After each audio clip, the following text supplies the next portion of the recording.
अफगानिस्तान में भूकंप के बाद जनजीवन बेहाल है। मरने वालों की संख्या 1000 से ऊपर पहुंच गई है।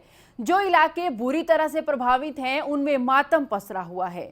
एक के बाद एक कब्र खोदी जा रही हैं। मरने वालों की संख्या लगातार बढ़ती जा रही है। 5.9 की तीव्रता से आए इस भूकंप ने वहां ऐसे हालात बना दिए जैसे 2001 में भारत के गुजरात में तबाही मची थी। उस तबाही के मंजर को शायद ही कोई आज तक भुला पाया है।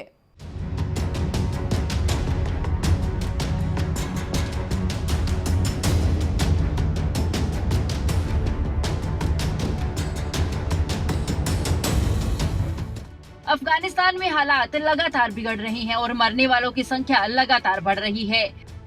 ये संख्या 1000 के पार पहुंच गई है। न्यूज एजेंसी AFI के मुताबिक पक्तिका में सूचना और संस्कृति विभाग के प्रमुख मोहम्मद अमीन हुजैफा ने कहा कि लोग कब्र के बाद कब्र खोद रहे हैं। उन्होंने कहा कि अकेले इस प्रांत में कम से कम 1000 लोग मारे गए। उन्होंने साथ ही पत्रकारों से कहा कि बारिश भी हो रही है और सभी घर तबाह हुए हैं।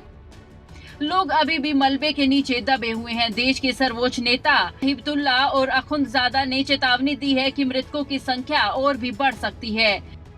पिछले साल काबुल की सत्ता पर तालिबान के कब्जा कर लेने के बाद कई अंतर्राष्ट्रीय एजेंसियों के अफगानिस्तान से चले जाने और देश के इतिहास के सबसे लंबे युद्ध में अमेरिकी सैनिकों के वापस चले जाने के बाद बचाव अभियान में मुश्किलें आने की संभावना है।